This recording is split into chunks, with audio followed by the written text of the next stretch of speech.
Hey everybody, welcome. I'm Ainsworth Golf Academy. Thanks for tuning in, watching the video today. It's more product review on the brand new Ping G410 Iron. I did a full review and posted it out the last couple of days. I'm not going to go into all the tech spec again on this video because this is a completely different topic about this iron. I will post a link up there somewhere, and I'll probably put like one of those end cards. If you do want to watch the full review, go and watch it, that would be great. But this video is aimed more at the golfer out there who's watching today who swings the club a little bit slower. It's all very well me standing here and swinging this 7-iron at sort of 90, 92 miles an hour and saying I can carry it 175 miles an hour. That's great fun, but that's not particularly realistic for a lot of golfers out there. A lot of the golfers I teach indoors in my academy here are swinging a 7-iron at 70, 75 miles an hour, maybe looking to hit the 7-iron around about at 140-ish mark.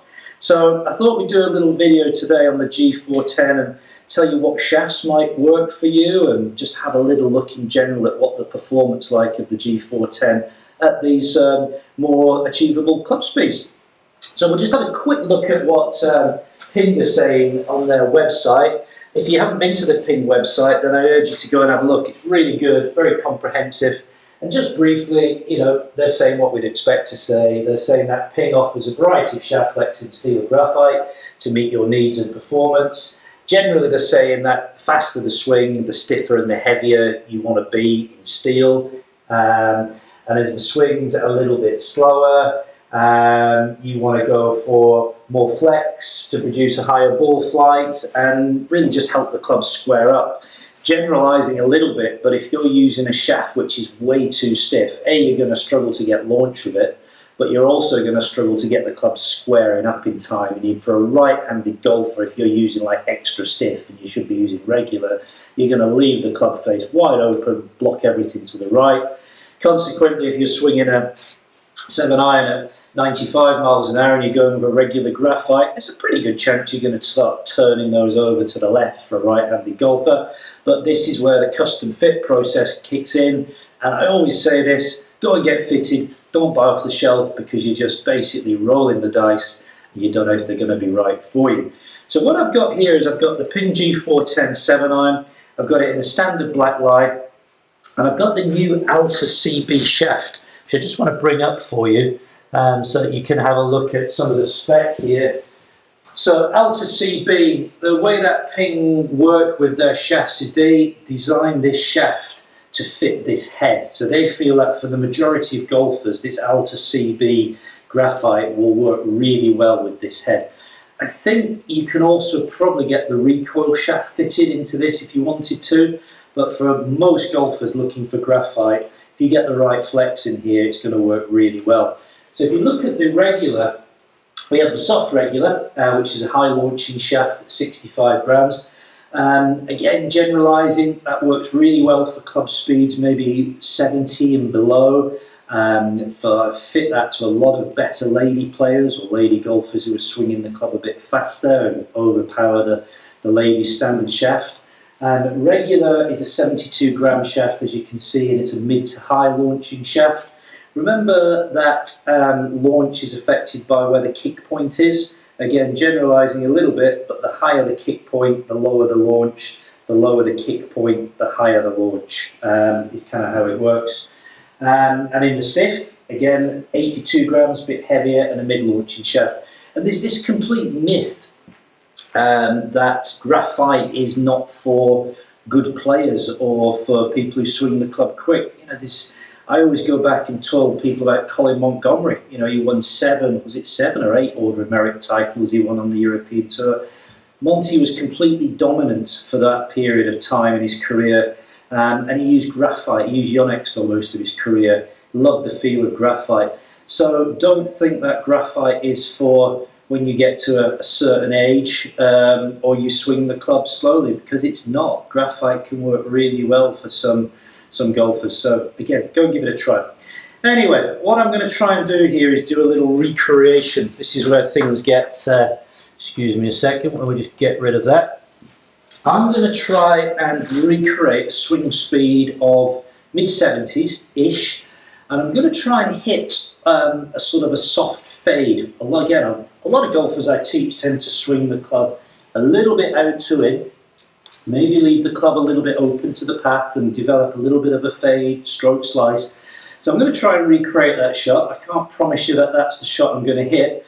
So we'll hit a couple of balls and we'll maybe pick on a couple that we like and look at the numbers. So you might have to bear with me here because it could take a few attempts. So here we go. I've got a green set down there at 140 yards away, and let's give it a hit.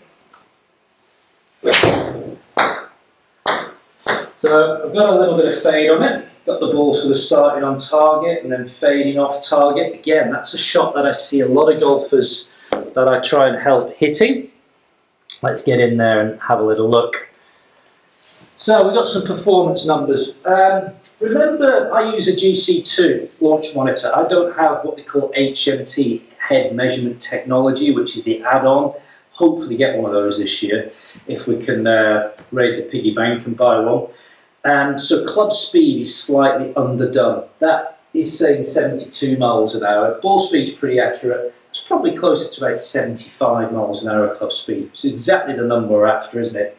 And so at 72 to 75 miles an hour club speed, I've got a launch there of 22 degrees. I've got a backspin rate of 6,400. And I've got a carry distance of 129. And with a peak height of 25 yards high. And you can see the shot plotter on this, just a little soft fade really. How did it feel? Great, felt great. Fade's not my natural shot, so I do struggle to try and hit a little fade, but we're doing okay. Let's hit another one. Let's try and keep the swing speed the same-ish. That was heavy. Okay, so that was a fat strike. Again, we're going to leave it in there because it's done quite well for a fat strike there. Actually, still going that one. Very good. We're trying to test also the hittability of these clubs. Did catch that a little bit heavy. Also caught it a little bit out the toe. You can see though that the numbers stack up really quite well. Club speed 70 to 73 miles an hour. Launch again at 21. Because I fatted it a little bit, I've lost a bit of backspin, but the carry distance has still stayed up there around about 126, and it was bang online, wasn't it? So pretty good. What should we do? Shall we try and increase the club speed a little bit and see what changes? So I've been swinging that at around about 70 to 75 miles an hour. I'm going to see if I can start increasing the club speed a little bit. I'll continue trying to hit this little fade if I can. Let's see if we can push up a little bit higher. Now that's what happens when I try and hit the fade and I hit it a little bit harder. I sort of double cross it. I'm trying to swing it a little bit out to in and I just release the club. Let's have a look at it. Hey, we're here just to have a little bit of fun here, nothing too serious. So I've hit a bit of a pull. Again, it's a shot that lots of golfers out there hit, me included, as you can see. So club speed's gone up to 81, 82, 83 miles an hour. Spins at 5,300. Carry distance has jumped to 155. Ball speed's up there at around about 110. Okay, remember, when we're hitting a pull generally, the ball tends to go a little bit further, doesn't it? So we'll try and do that similar swing speed, but try and fade one a little bit, or just hit it straight would be good. Pretty good. Started that on target, just faded off. What did that feel like? Felt around about that high 70s, probably 80 miles an hour. 79, real ball speed, club speed's about 82. This will be a good one to look at. So yeah, 79 club speed, launching at 20. Spin rate you can see jumps up there, and just under 7,000 revs of spin. Carry distance 145. Landed nice and soft. So this club here in the graphite regular shaft, if your swing speed, and again I'm generalising, you need to excuse the noise, that's my fire alarm which gets tested every morning and it always makes me jump, and if it doesn't go off in 10 seconds we're going to have to run for it, so bear with me. You can tell I'm filming it live anyway. Going to go off any second now. Okay, starting to panic slightly. If it doesn't go off in the next 5 seconds, we're thank goodness for that. I thought we were running then. There you go. Don't see that every day on YouTube videos.